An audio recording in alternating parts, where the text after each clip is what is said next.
financial aid form, as well as the different kinds of aid that you're going to see as your students apply to college. Tonight with us is Sean Kithcart, and they will be presenting for us this evening. All right. Hi, everybody. As Joyce mentioned, my name is Sean. I work with the NEEF network. Can everybody hear me okay? Okay, great. Don't let this fool you. It's not for you. It's for everybody online. I'm an education and career counselor at the NEEF network. NEEF stands for New Hampshire Higher Education Assistance Foundation. I think the most important takeaway is we are a free service for students to use when it comes to the college process, whether that's applying, the financial aid process, figuring out ways to pay, what's the best way to pay, how affordable is college, things like that. So we'll go over a little bit of different information in regards to all of those things. Little background on me. I grew up in New York. My biggest thing when it came to college is that I wanted out of New York. Not because I didn't like New York, but because I wanted to see something different. I came to New Hampshire. I went to a small private school here and loved it and haven't left the state. So New Hampshire's done right by me. I'm sure you are all feeling that as you go through your college search, what your top priorities are, where you want to be, stuff like that. Focusing on the financial aid aspect, I worked in financial aid, I've worked in athletics, and I've worked in admission at the higher ed level. So a lot of knowledge. Please ask questions throughout. Throw a hand up, say, Sean, I have a question, or you can save them for the end if you feel more comfortable asking one-on-one.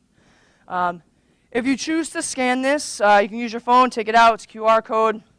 All this does is put you on our list. What does that get you? It just gets you emails about different options that we are doing throughout the year, different events we're running, different help we're running. So if you want to sign up, great. If not, no worries. Joyce will have all the information for you if you need it after this event. All right, as I mentioned, some of the different options that we have, we do sit down with families and help them complete the FAFSA. So if you feel uncomfortable, maybe you have a tricky situation, you just want another set of eyes, we are here to help you in that process. Again, it is free. We offer virtual. We offer in person at our office in Concord. So you can really decide on what you want to do that benefits your schedule. We also do financial aid offer reviews. So if you are accepted to 7 schools, you get financial aid offers to 7 schools. They're all going to look, they could look similar, they could look totally different. We would sit down with you, go over your options when it comes to, financing. Are you going to pay? Are you doing a tuition payment plan? And we'll sit down and kind of go over the return on investment of each school, so that when you are, ready to make that decision, you are taking both the academic piece and the financial piece into consideration when making your college choice. All right, so stuff we'll talk about today. We'll talk about what is the general term, financial aid, how to go about applying for it, what your offer letter might look like, how to manage costs after you get that offer, and then some different options when it comes to scholarships, both a national and local search. All right, so what is financial aid?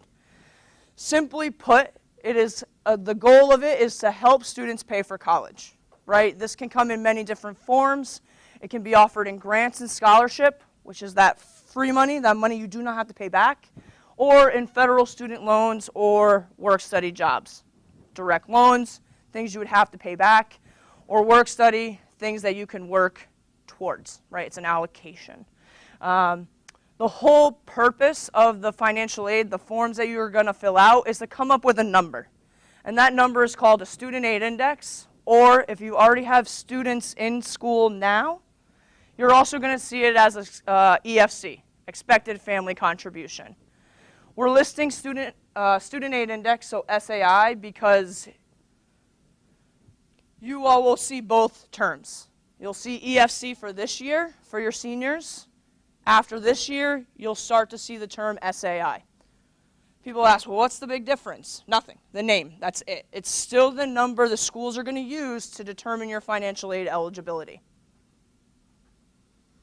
All right, so the different types of aid. Like I mentioned, the gift aid. So if you apply to a school, that offers merit-based scholarships, so based on academics, based on athletics. Maybe you're a performer, maybe you're an artist, maybe you get a community service scholarship. Those types of things, those are things you do not have to pay back. And then need-based grants, your need-based grants are based on your family's income. So that number that the FAFSA spits out at you, that EFC or SAI, that's what the schools are going to use to determine if you're eligible for any need-based aid.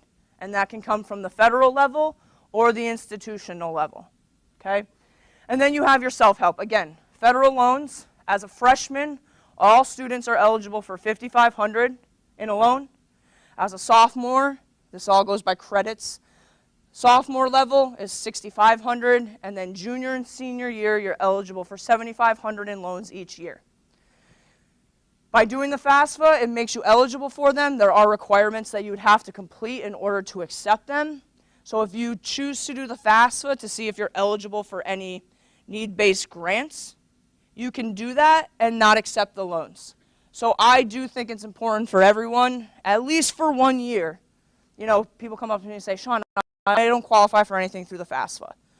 If it's your first year going to school, I really strongly recommend it, and we'll get into it a little bit later as to why I think that, but I do think it's important. It's an hour, you know, if you sit down with us and do it, it's an hour long, right? We'll help you through it. That's an hour out of your year to see if you're eligible for any free aid. Okay, things to consider. I think the biggest one is the net price. Don't look at the sticker price. I can go out to Tufts University and see that Tufts costs $80,000 a year. Maybe 4% of those people that attend Tufts pay the actual sticker price. You want to make sure that you're looking at net price. Okay? If you want to do that prior to applying to schools, before, you know, putting in this effort to apply to these schools, all schools have a net price calculator. So if I want to go out to Colby Sawyer's website, see if I can afford it, I go Colby Sawyer net price calculator, it's going to pull it up, it's going to ask me my academics, so what's my GPA? It's going to ask me about my income and my family's income, and then it's going to give you an estimated cost of attendance. That is your net price, okay? Sticker price is going to look a lot higher. So don't get stuck on that sticker price, focus on the net price. Make sure you're having the money talk early. You know, I make this joke with my mom. She doesn't find it funny. I do.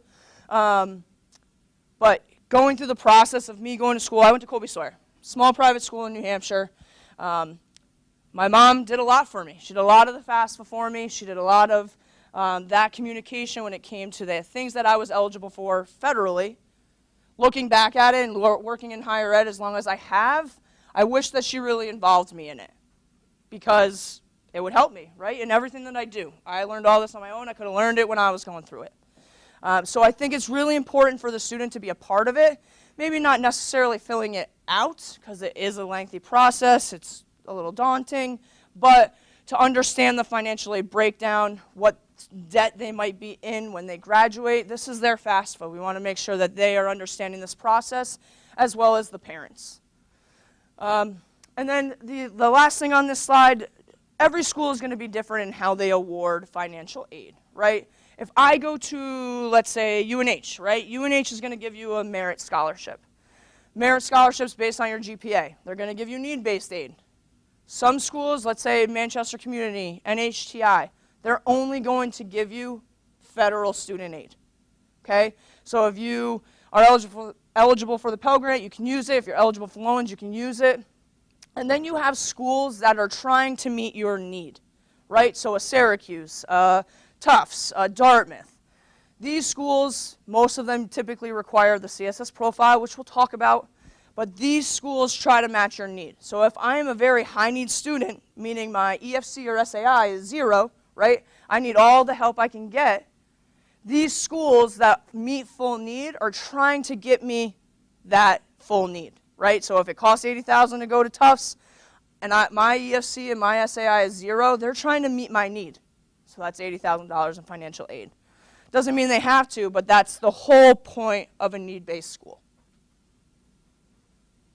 All right, so in order to apply for financial aid, what do you need? You need your FAFSA. We'll break it down a little bit more. And then, like I mentioned, some schools are going to require the CSS profile. And we'll get into the CSS profile in a little bit. But the FAFSA, it's a free application for federal student aid, meaning you do not have to pay anything to complete it. Both the FAFSA and the CSS profile opened on October 1st. So if you want to sign up for an appointment, please see me, see our website, we can help you out. Deadlines. Deadlines are important. Is everybody in the application process, kind of figuring out what schools they're going to apply to? Anyone applying to a school, early action or early decision? Okay? Have you looked and seen when their financial aid and their FAFSA and CSS profile deadlines are? Okay, that's really important when it comes to those types of admission.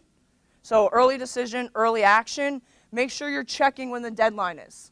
Early action, some of them, if you have to apply by November 15th, they want that FAFSA by November 15th. Okay, so make sure you're checking on each school that you're applying to, one, if they require the CSS profile, and two, what those deadlines are for both the FAFSA and the CSS profile. All right, goal of the FAFSA. So the goal is to collect families' financial information to award you this number, right? Your EFC or SAI. Again, for the 23-24 year, so freshman year for you guys, you're going to see EFC. Every year after that, you're going to see SAI. Federal change, a lot of changes coming in 24-25. So just keep on top of this. I think you're also a little lucky because you'll have, I call it a base FAFSA. So you'll have all your information in your FAFSA, and then after this year, it's an easy renew process, right? So all you have to really change is tax information, so it should save you some time after that first time you do the FAFSA. Who should file the FAFSA? Everyone. I think everyone should file it. Even if you think you're not going to get anything from it, sometimes it's nice to have those loans on the back burner in case something happens and you need those loans. I also think it's important because if you look for private scholarships, maybe you're looking at New Hampshire Charitable Foundation, maybe a community organization has a scholarship that you're interested in applying to. Most private scholarships will require you to complete or to provide your SAR, which is your student aid report. Basically what your student aid report is, it's a printout of your FAFSA, right? They want to see what that EFC SAI is. I've also seen a lot of schools recently, probably within the last year or so, award students a FAFSA grant or a FAFSA scholarship. And the whole purpose is they want more students. You know, if you do it nice and early, maybe you do it by December 1st, you get a scholarship for completing your FAFSA. I see a lot of schools doing this, so if you can complete a FAFSA, no matter what your SAI or EFC is, and you can get $1,000 or $2,000 for it, why not do it? Why not do it every year?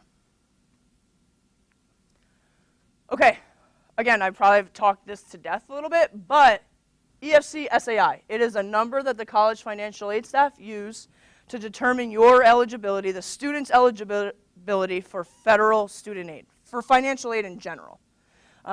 What the EFC and SAI are not, it is not the amount of financial aid you will receive, nor is it the amount that you will pay each year for the cost of college, right? It is a number that the schools use.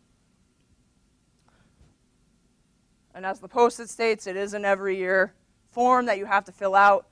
Sometimes schools that require the CSS profile will make you do it your first year and then not have you do it the remaining 3 years. But again, that is per school, so make sure you're checking that. All right, you can file the FAFSA online. So you go to studentaid.gov. Studentaid.gov, I would say if you're doing your FAFSA in the month of October, it's going to be a little slow, right? A lot of people going out there to complete their FAFSA. Everything with loan forgiveness that's going on, there's a lot of traffic to the site. Don't get frustrated. I had 3 appointments today, and I couldn't use it for the first one I had. Sometimes it happens like that. But stay persistent, stay on it, and get it done. There are a lot of really great resources out at studentaid.gov. You just have to look for them. There are toolkits if you need help completing the FAFSA. There are like different types of loan repayment. So if you're interested in what that will look like once you graduate, Go out and look at the different repayment options. You want to be a teacher, you want to be a cop, there's going to be some loan forgiveness out there for you. All of that's available at studentaid.gov.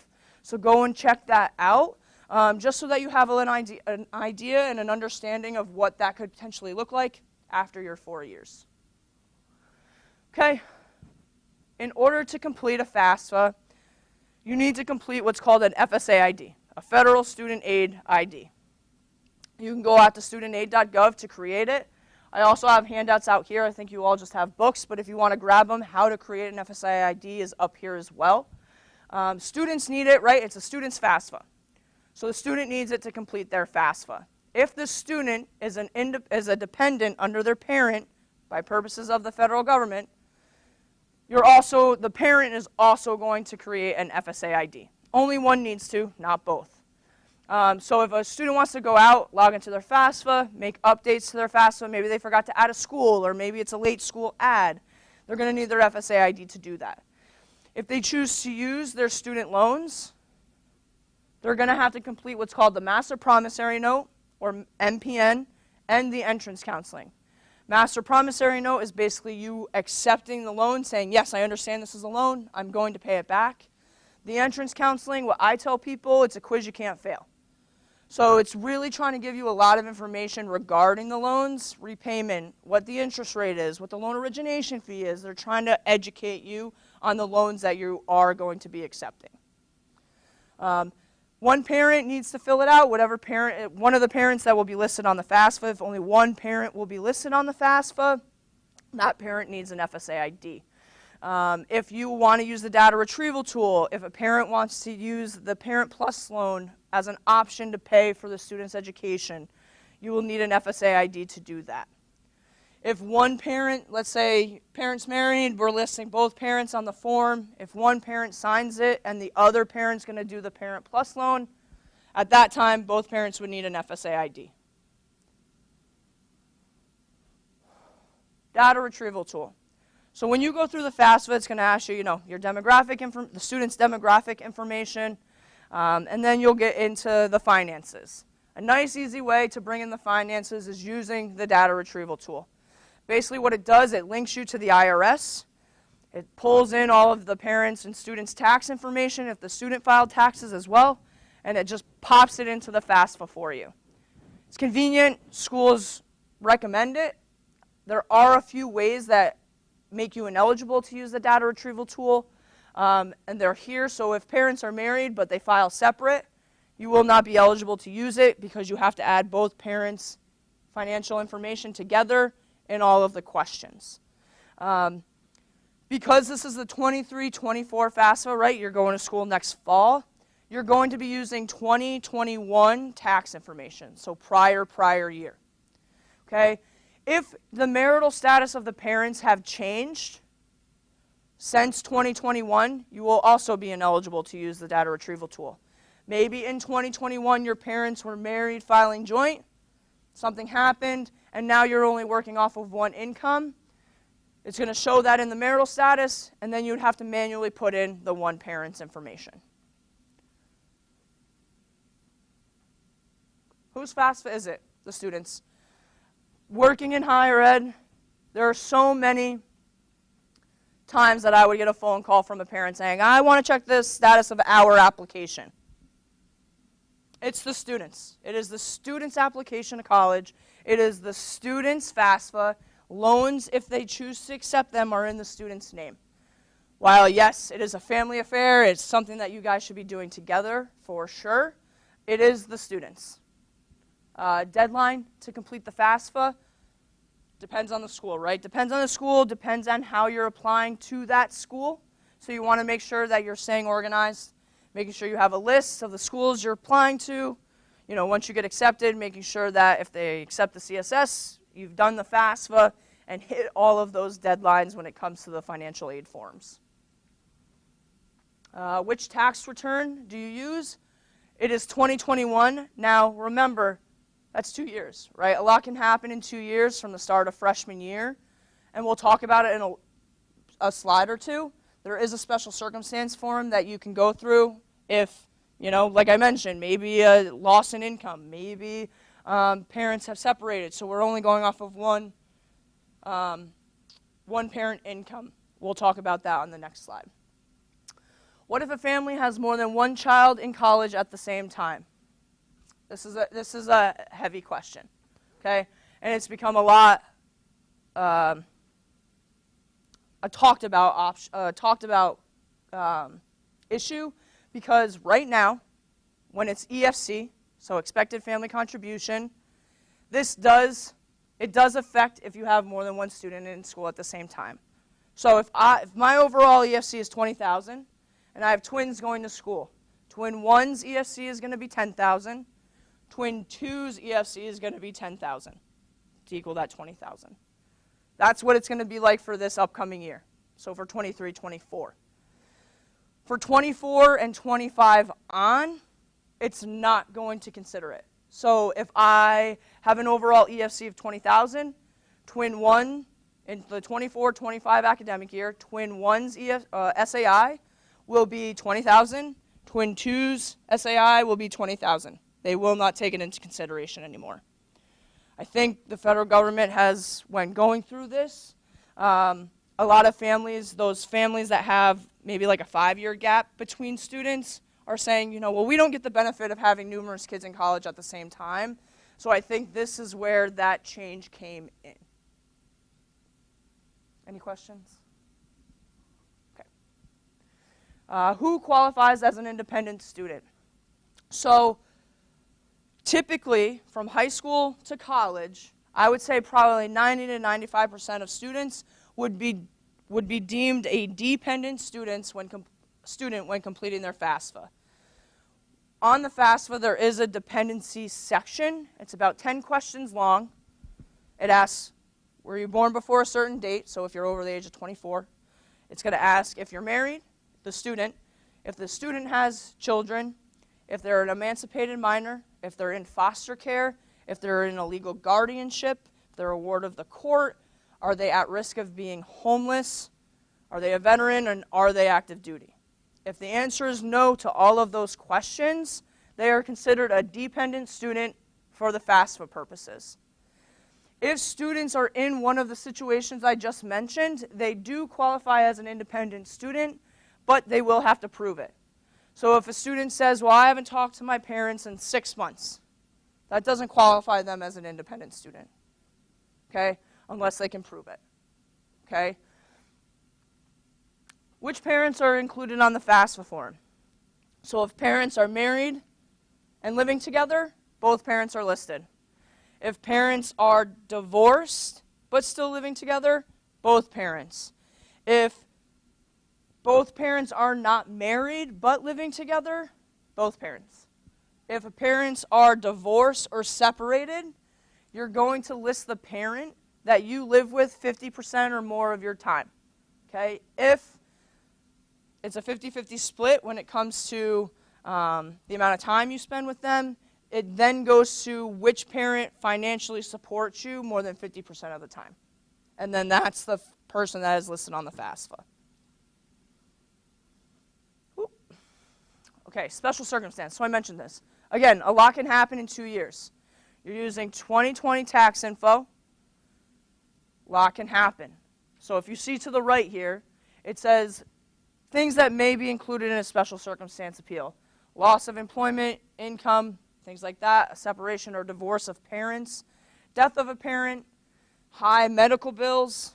This can also be talked about during the year, right? So you do your FAFSA, students in between freshman or fall and spring semester, and you lose income. Talk to the financial aid office. Maybe maybe parents divorce. Talk to the financial aid office. You want to make sure that you're getting as much financial aid as possible.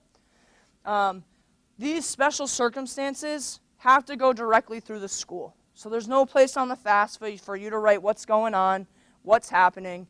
You're just going to contact the school directly. So if a student applies to 7 schools, gets accepted to 7 schools, you would want to have that conversation with those 7 schools. Okay?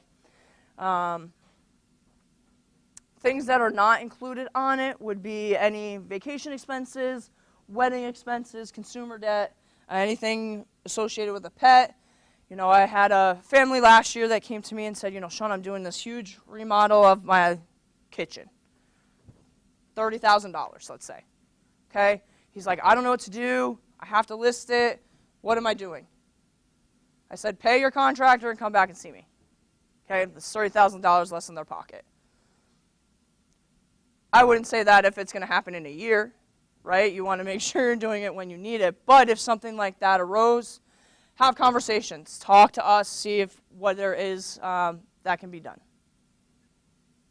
Okay. Income that you list on the FAFSA.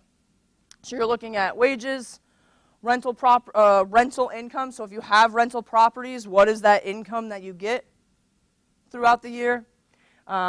If you've cashed in a pension, an IRA, something like that, you would need to list it on the FAFSA. Things that you do not have to include is untaxed Social Security, SSI, disability, and any type of veterans education benefit. Okay? All of this is also located in that Financial Aid Insider that you have, that green book.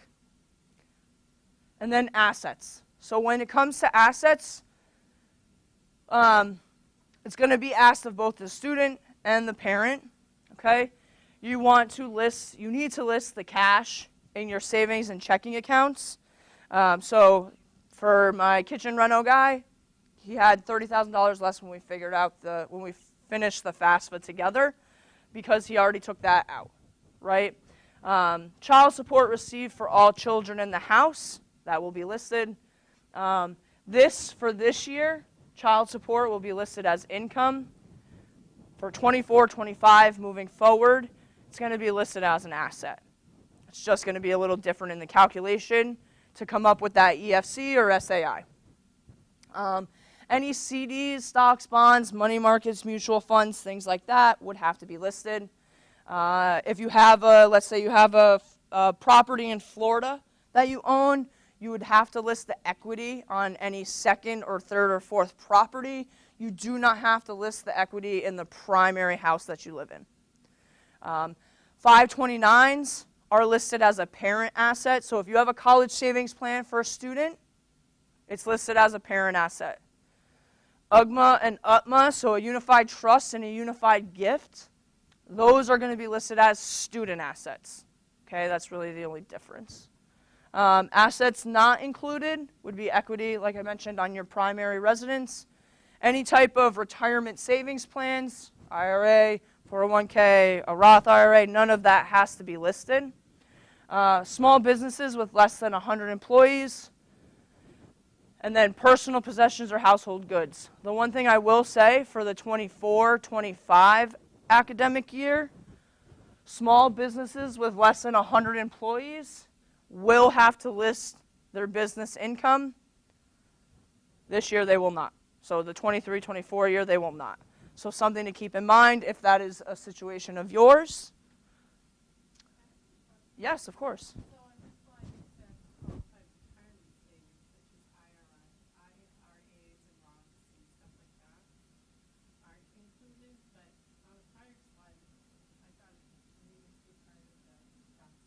It's only if you cash it in. So if you cashed in a 401k, you'd have to list it. So if you're still putting into retirement savings, you do not have to list it. If you say you had to grab money from one of those and you take out $10,000 from an IRA account you have, that $10,000 has to be listed. Do you see what I mean? Yep. Okay. Yeah. So are the assets included, right? As of what day? The day you complete the FAFSA. Yep. Any other questions? One other one, if I may. Under assets not included, life insurance policy. Don't have to be included.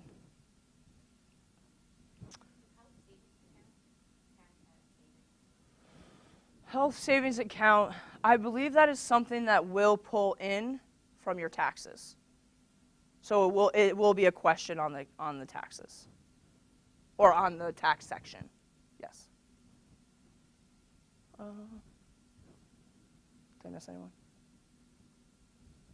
Yep. Child support is included.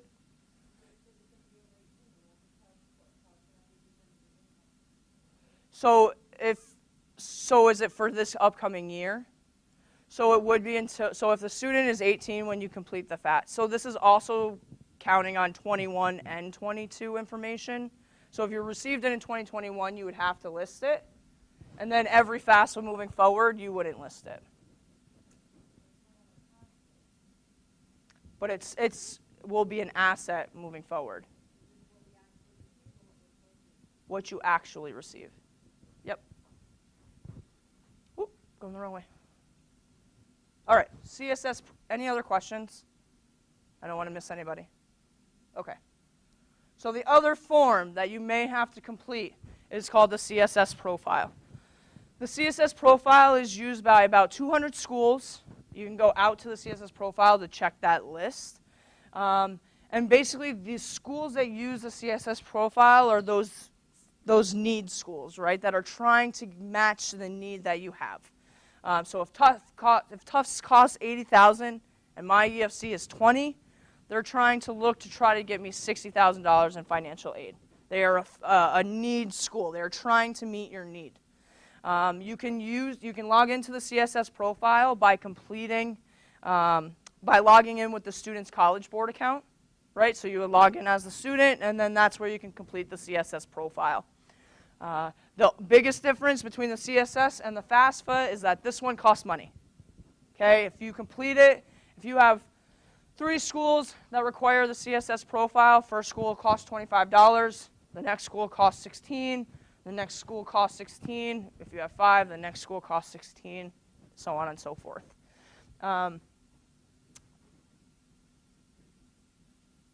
When you complete a FAFSA with us, like I said, it's about an hour appointment.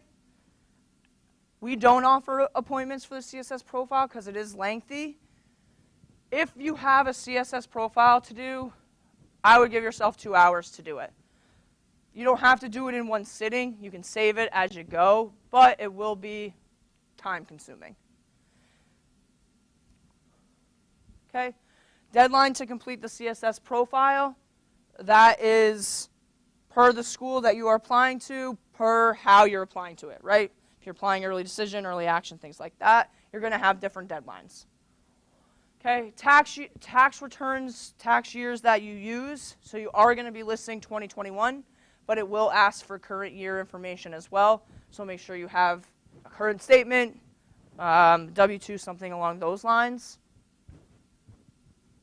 Parent that is listed on the CSS, it's the same as the FAFSA, bless you, but unlike the FAFSA, the CSS profile will and can or could ask for non-custodial parent information. The nice thing about that, I get this question a lot, is, in a situation where parents don't have a great relationship, and it's hard to right, people don't want to see each other's information when things happen. So the nice thing is that a non-custodial parent info, that can be sent directly to the non-custodial parent for them to complete, and it's sent directly back to the school. So parent 1 will never see parent 2's information and vice versa. So sometimes that is nice to know if that is a situation of yours. Some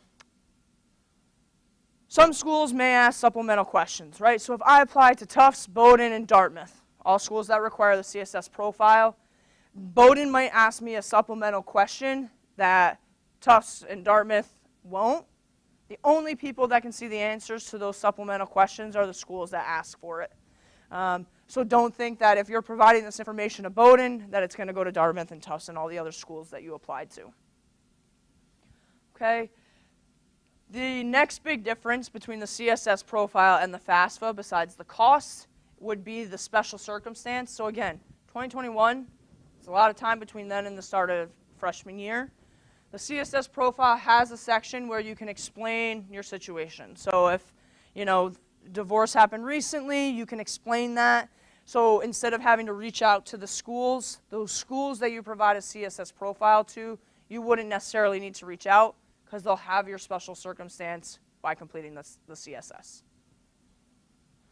Okay, financial aid offer. So the whole purpose of doing these forms is to get you the financial aid offer, seeing what you're eligible for at each institution.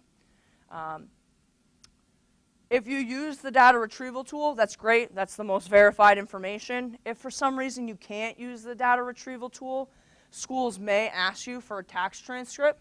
That tax transcript can be ordered through the IRS website. It's just verifying the information that you plugged into the FAFSA. Okay? The only way you will receive a financial aid offer letter is if you've been accepted to that school. So if you applied to 10 schools, you only get accepted to 7, you're going to get 7 financial aid offer letters. Some people ask, well, I listed these schools, what's going to happen to the information that I sent to them? It's basically it's never going to go into their system, right? They're not accepted students, so it's never going to load in. So it's kind of just going to be in limbo with the Department of Ed, so it's not a worry to you that it's out there. It's not like they'll ever see it, those schools. When it comes to delivering the financial aid offers from the school, I would look at, you could get in the mail, email, student portal. I would say probably 90% of the time you're going to get it via email, and you're going to get it, or you're going to get it through a student portal. So like UNH loads everything through their student portal. The other thing is, don't use your school email for the FAFSA. And the reason I say that is because once you graduate, you may lose access to it.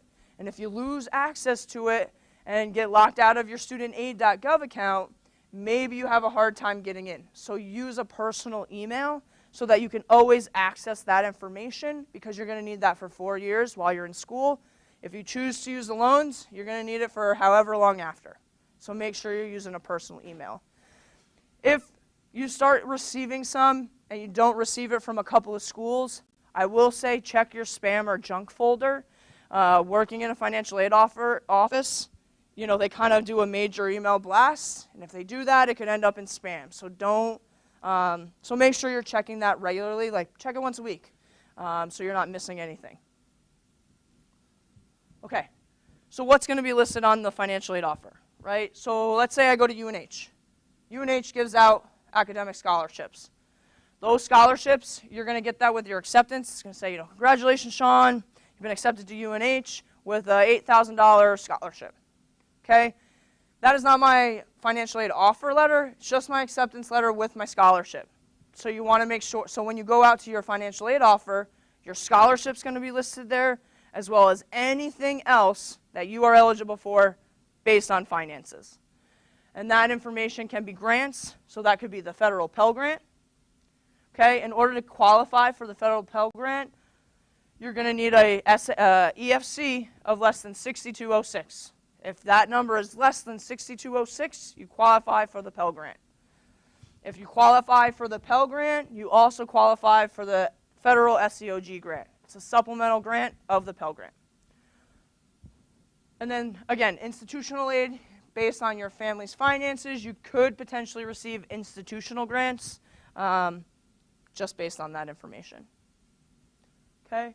And then you have the self-help. This will also be listed. So the direct loans, as I mentioned, 55 freshman year, 65 sophomore year, 75 junior and senior year. They are at a fixed interest rate. For this year, they are a little over 4%. That's the interest rate currently. They also have a 1.5 loan origination fee. So that loan origination fee will be taken off before it pays to a student account. It's minimal compared to any other loan, but that is something to keep in mind. Sometimes student loans have loan forgiveness, like I mentioned. Depending on the field you go into, you can check that out. You would either be awarded a subsidized and an unsubsidized, or just an unsubsidized loan. So the difference between the two, subsidized loan does not accrue interest while the student is in school. The unsubsidized loan does accrue interest while the student's in school. Okay? And again, repayment on the loans, all that information is located at studentaid.gov. So go check it out. I think it is helpful information. Work study. So if you are eligible for work study, let's say I'm eligible for it at UNH. I get a federal work study for $2,000. That is an amount that I can work up to. So it's an allocation, right? So if I go to UNH, I find a job on campus. It is my job to interview, to get that job, to work the hours, and then I get that money in the form of a paycheck every other week. Okay, so if my allocation's $2,000, I can work up to $2,000 per academic year. But it does not come off my bill. Sample financial aid offer, okay? You will see everything listed on a financial aid offer. You'll see direct expenses, you'll see indirect expenses. You are only paying the direct expenses. You're paying tuition and fees, room and board, maybe health insurance if you need it. Everything else here is indirect. So they are not charging you this. They are giving you those amounts so that you can create a budget for what college will cost for one academic year. So that you can plan for it, so you can plan for year 2, for year 3, and year 4. I think sometimes we get very focused on 1 year. What are we going to do for 1 year? Remember, this is an investment. You want to be focusing on 4 years, or 2 years, if you're looking for an associate's or a tech degree. Okay, award description. So sometimes you'll see this. This is all your free money, right? Money you do not have to pay back. Okay, sometimes you'll see it broken up with or without or with loans. Okay, but it's going to give you both. Some will list one. If you choose not to use the loans, you just take them out of that bottom line. So as you can see, I was eligible for the Pell Grant, eligible for the SEOGE grant, and eligible for my merit scholarship. Okay, work study does not come off my bill. So if I take the $40,000 for my direct costs and I minus out all of my free aid, my cost without loans is $16,000. If I choose to use my student loans, okay, my balance is $10,500, which means the cost of attendance minus all of my aid is my net price, right? Sticker price is $44. My net price is $10,500. So a big difference if you're looking at sticker price compared to net price. Okay. All right, managing these costs after. So that $10,500, how am I going to pay for it? Okay, I can look into a tuition payment plan. These are 4-month, 5-month, or 6-month payment options. Usually it's per semester, so it'll be an 8-month, 10-month, or 12-month when signing up for it. So if my cost is $10,500 and I sign up for a tuition payment plan and I sign up for a 10-month period, I'm paying a little over $1,000 each month to go to school. Okay? The nice thing about the tuition payment plan is it typically is interest-free with the schools.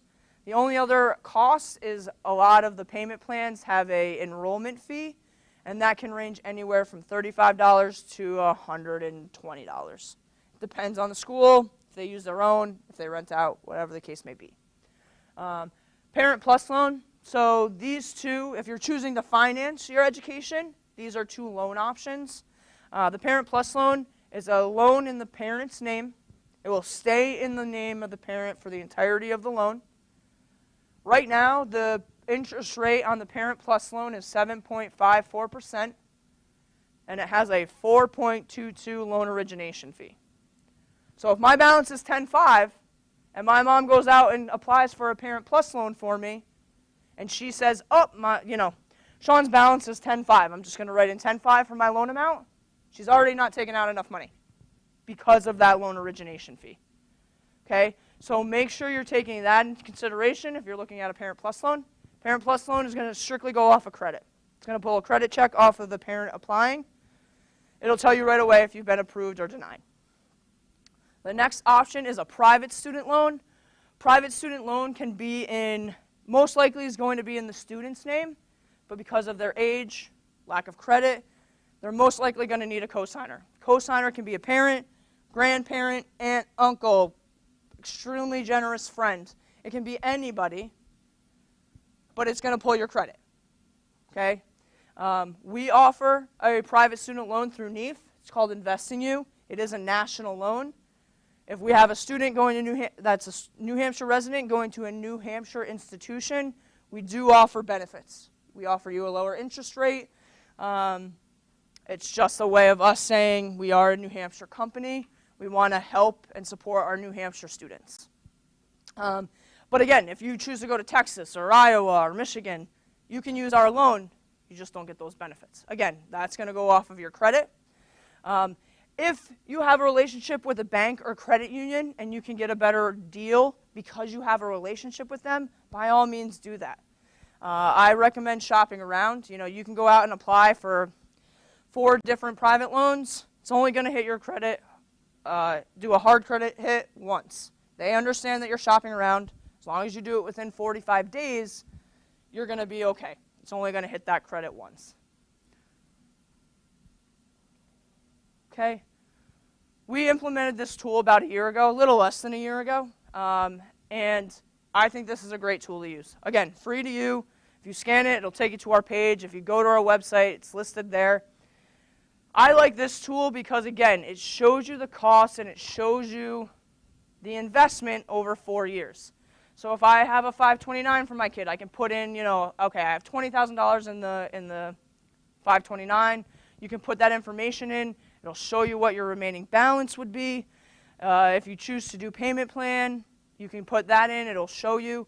And if you need to finance your education, it will show you all the information you need. Loan, repayment length. Do they have loan origination fees? So for example, InvestingU, our company, does not have any origination fees. So if you're applying for a $10,500 loan, you're applying for a $10,500 loan. This is nice because it shows you what your first year earnings could be. It'll show you what your student loan payment would be once you graduate. And it shows you, again, that return on investment. And this is nice to see because it is over 4 years. So it is something to use if you want to see what the next 4 years are going to look like. All right, and then scholarships. I'm going to focus on national search, then local search. National search is your scholarships.com, FastWeb, things like that. Again, national search, so you're going up against thousands and thousands of people, right?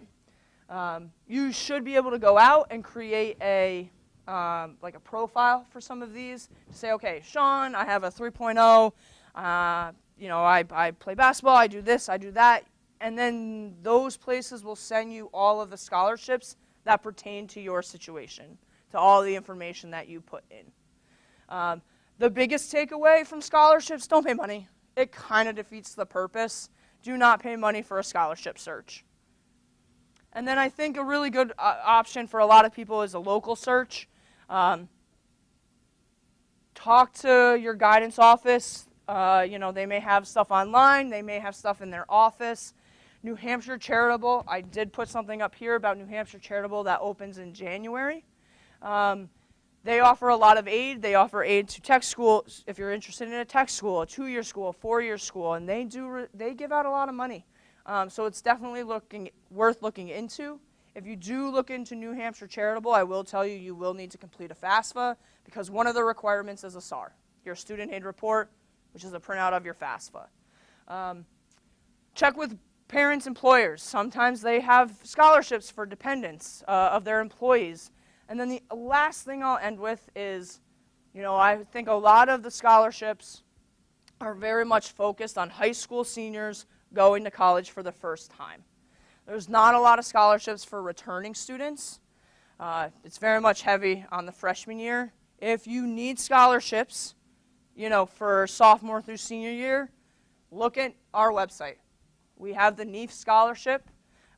We offer it. It's for returning students to help in that situation, right? There's not a lot for those returning students, so this allows them some type of scholarship opportunity. Last year, we awarded the most we ever have in NEEF's history. We awarded over $250,000. We awarded over 75 kids, and they were all New Hampshire based. So you're only going up against New Hampshire students instead of going up against the national search. So the chances of winning a scholarship are much greater. Oh. Okay, that's the information for New Hampshire Charitable. Like I said, I also have a printout up here if you want to grab it. And then next steps, just ending with this, make sure to gather, if you haven't done your FAFSA yet, gather up all of your financial information, know the schools that the student's interested in applying to, Check and see if the CSS profile is required or not, so you're not missing any of those deadlines. And I always suggest doing the FAFSA nice and early. So if you can get it submitted, if you're doing regular admission for all of your schools, if you can get the FAFSA done by end of this year, so December 31st, it really sets you up nice when it comes to making a decision, right? You finish your FAFSA, you'll start getting acceptance letters beginning of the year, then you'll start getting your financial aid offers. You should have this information around March, hopefully, and then it gives you 2 months to sit down and really decide what school you want to attend, because most schools require a response before May 1st. Do you have any questions? In the back, I saw your hand up first.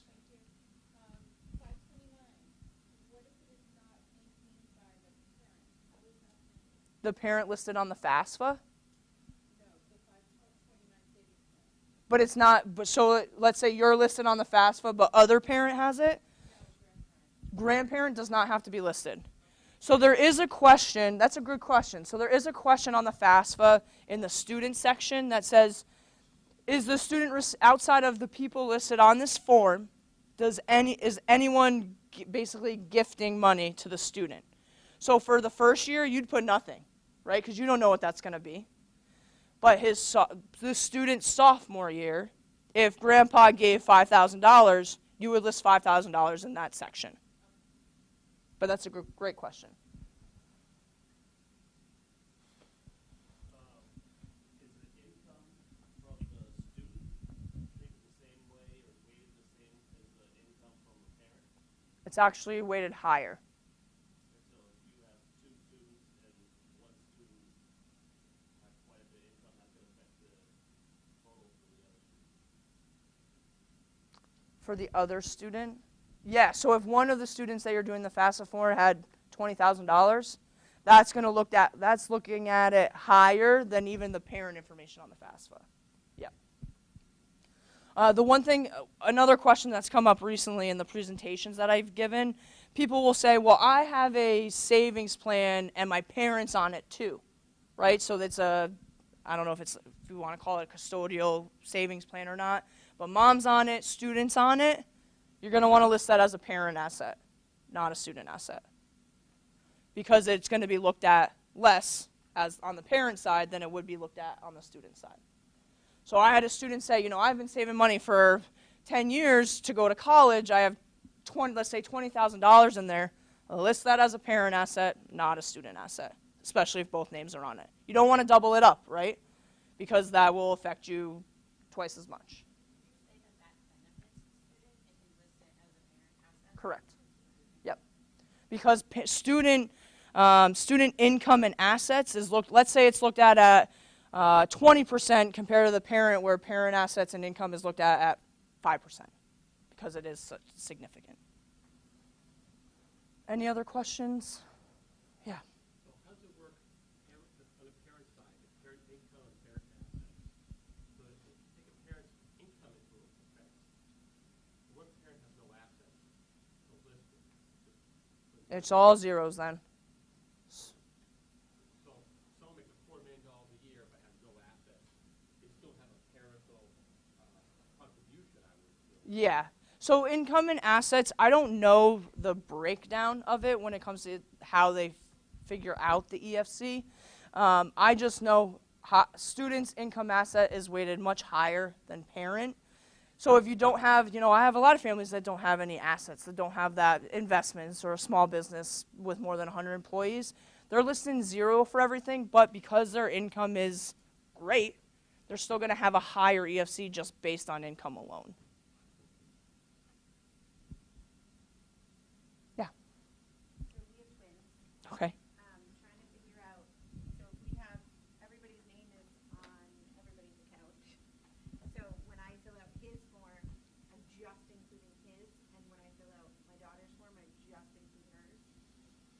So you're saying that your name is on his account as well? It's all yours. It's all mine. He would be 0, you would have all of it. So the money that his sister has goes against him too, and the money he has goes against his sister. Yeah. It's just like 529s. You're not listing 529s just based on the student. So if I have 3 kids and I have a 529 for each of them, I'm listing every single 529 amount I have. Yeah, yeah. Any other questions?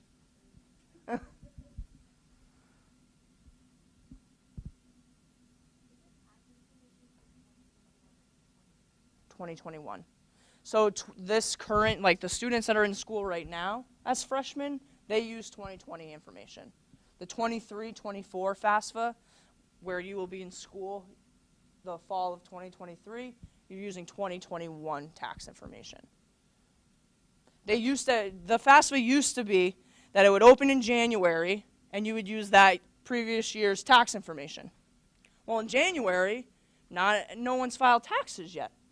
So in order to change all of that to make it a smoother process, they said, okay, we'll do prior year's tax information, because then all we have to, I would say probably 80% of people probably make the same consistently throughout. Maybe it changes a little bit, but then you only have to work on those special circumstances, because what people were doing was they were filling out their FAFSA saying, we'll file, and then never going back in and updating their tax information. So a lot of people weren't completing FAFSAs. This makes it a little bit easier for kids to complete them and then kind of retroactively say, okay, if something happened and changed it, then that's when we do that special circumstance.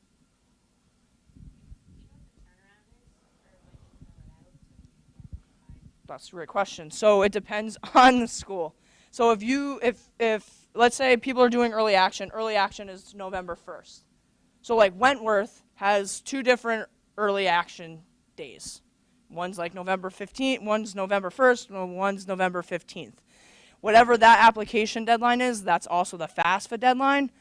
But you might not get your financial aid offer until January. It's how the schools handle it. So you'll never get one before you get accepted.